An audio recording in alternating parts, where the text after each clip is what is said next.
इसका मुख्य उद्देश्य पिछड़ों और अति पिछड़ों को उनका सम्मान हक दिलाना है, जो कि आजकल के जितने भी पॉलिटिकल पार्टीज है वो ये काम नहीं कर रही है। और हक का मतलब ये नहीं केवल राजनीतिक भागीदारी, शिक्षा, स्वास्थ्य, रोजगार, ठेकेदारी, सब में इन सब जितना भी क्षेत्र है जिसमें राज्य सरकार से संबंधित और गैर राज्य सरकार से संबंधित, उसमें पिछड़ा, अति पिछड़ा या वंचित तबकों को हमको जगह दिलाना है, जिससे कि बैलेंस समाज में हो सके। यही मुख्य उद्देश्य है।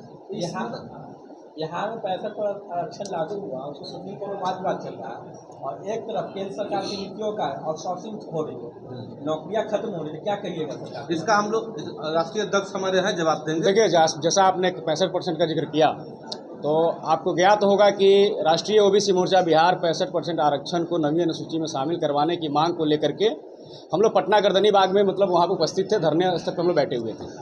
बिहार की जो एनडीए की सरकार है, तो तब के जो हमारे मुख्यमंत्री नीतीश कुमार जी के द्वारा जो आरक्षण देने का 65% आरक्षण देने का जो काम किया गया था, उसके बावजूद जब वो पलटी मार जाते हैं, उसके बाद में होता क्या है कि उस कहानी को थोड़ा सा समझिएगा, विस्तार से मैं बताने का प्रयास करूंगा कि उसको पटना हाई कोर्ट में चुनौती दिया जाता है, वहाँ से खारिज हो जाता है, सुप्रीम कोर्ट में चुनौती दिया जाता है, वहाँ खारिज कर दिया जाता है, और उसके बाद जब इनकी सरकारें बनती है, जब ये भाजपा के साथ चले जाते हैं, तब जाकर के असली खेला समझ में आता है कि ये उनका जो आरक्षण जो देने का जो 65% आरक्षण जो देने का जो उनका जो सिस्टम था वो बिल्कुल ढोंग था। पूछिए आप लोग आगे। देश में अति पिछड़ा और पिछड़ा को बहुत अधिकार का हनन कर रहा है, चाहे नौकरी में चाहे अन्य सेवाओं में, क्या कहिएगा? और देखिए, सबसे बड़ी बात तो ये है कि राजनीतिक अधिकारों का हनन, मौलिक अधिकारों का हनन, संवैधानिक अधिकार का जो हनन हो रहा है, कहीं न कहीं देश की जो मनवादी सरकारें हैं वह यह प्रयास कर रही है कि पिछड़े, अति पिछड़े, SC, ST, OBC माइनॉरिटी के जो लोग हैं उनके संवैधानिक हकों को कुचलने का काम किया जा रहा है, और जिसका परिणाम है कि हिंदुस्तान इनकलाब पार्टी आप सभी लोगों के बीच में है। हम अपनी समाज की लड़ाई मजबूती के साथ लड़ने की ओर अग्रसर है। सर, बिहार विधानसभा चुनाव में क्या आप लोग सारी सीटों पर तैयारी चल रही है या किसी पार्टी से गठबंधन कर रही है? अब देखिए, सर्वप्रथम तो मैं इस बात को लेकर के जो हमारे जो पार्टी के राष्ट्रीय महासचिव हैं, हमारे भाई, हमारे मित्र राजू रंजन कुशवाहा जी, वो अपनी बात रखेंगे। Thank you. देखिए, क्या है कि 243 विधानसभा क्षेत्र है इस पूरे बिहार में, लेकिन प्रॉब्लम यह है कि 243 विधानसभा क्षेत्र में इतनी बड़ी बड़ी पार्टियां हैं, वो ये सारी पार्टियां चुनाव नहीं लड़ती। ठीक है, कोई 100 सीटों पर है, कोई 90 सीटों पर है, कोई 80 सीटों पर है, कोई 70 सीटों पर, इसी तरीके से चुनाव लड़ा जा रहा है। और गठबंधन की सरकार है, स्वाभाविक तौर पर समीकरण, जातीय समीकरण भी फैक्टर करता है, तो हम लोग आगे उस दिशा में प्रयासरत हैं। इन फ्यूचर क्या होगा वो बात की बात है। तो आप लोग फिलहाल कितनी सीटों पर तैयारी कर रहे हैं? देखिए, हमारी तैयारी लगभग 150 सीटों पर है। इसमें जो है भागीदारी के हिसाब से मतलब आप लोग टिकट का वितरण करेंगे या मतलब क्या मापदंड रहेगा? देखिए, मंडल कमीशन के द्वारा जो पिछड़े, अति पिछड़े वर्ग के जो लोगों को राजनीतिक अधिकार देने की जो भागीदारी सुनिश्चित करने के लिए BP मंडल साहब ने जो प्रयास किया था, हम लोग मंडल कमीशन के अनुरूप ही हम लोग सीटों को अपने समाज के लोगों को देने का काम करेंगे। सर, बिहार में जिस प्रकार से भी लॉ एंड ऑर्डर है और जिस प्रकार से भी जो है शासन चल रही है, तो आपकी जब सरकार आएगी बिहार में, इसमें क्या कुछ बता देंगे? बिल्कुल, आपको सबसे बड़ा मुद्दा हम लोग के लिए यह रहेगा कि डोमिसाइल के मुद्दे पर हम लोग मुखर हैं। बिहार का एक एक बच्चा, जो छात्र जो है, आप जब देखेंगे कि पटना हो गया, चंपारण हो गया, जो जहाँ भी हमारे जो एजुकेशनल हब है वहाँ पे बच्चे पढ़ते हैं, और जो सरकारें हैं जो डोमिसाइल को जिस तरीके से लागू किया, बाकी सारी चीज़ों लागू नहीं किया, उसके बाद जो बेरोजगारी बढ़ी है, अन्य राज्य प्रदेशों के लोगों को सबसे ज़्यादा जो है नौकरियाँ मिली है। तो हम यह पहला प्रयास तो हम लोग का यह रहेगा कि हम युवाओं की भागीदारी सुनिश्चित कर पाए, उनके रोजगार को लेकर के हम लोग मुखर हो पाए, उनके रोजगारिक और जो राजनीतिक लड़ाई के साथ साथ हम उनकी सामाजिक लड़ाई को भी लड़ने का प्रयास करेंगे। तो आपकी पार्टी क्या महिलाओं के पीछे अगर जाएंगे तो महिलाओं के लिए क्या कुछ लक्ष्य है, उनके लिए कुछ? बिल्कुल, देखिए, जो महिलाएं हैं वो मातृशक्ति के रूप में जानी जाती है। माँ सीता की जन्मधरती है बिहार।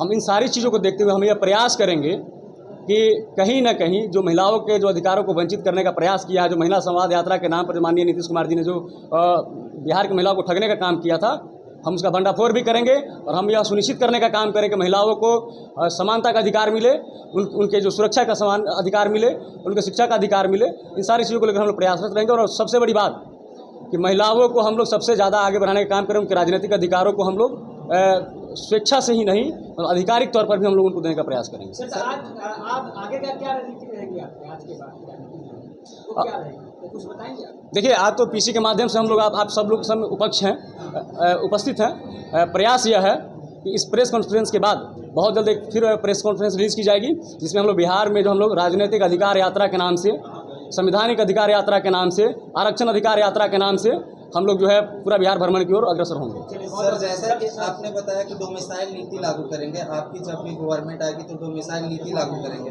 सर, हमारे बिहार के भी लोग तो अदर स्टेट में काफ़ी गवर्नमेंट जॉब कर रही है, इस पे क्या कहिएगा? हमारे बिहार के लोग अदर स्टेट में जॉब कर सकते हैं, आप अदर स्टेट को बिहार में नहीं दे सकते हैं। यूपी पुलिस का वैकेंसी हो चाहे कुछ भी हो, जिसमें लगभग 10,000 सीट जनरल का था, उसमें बहुत सारे बिहार के लोग गए।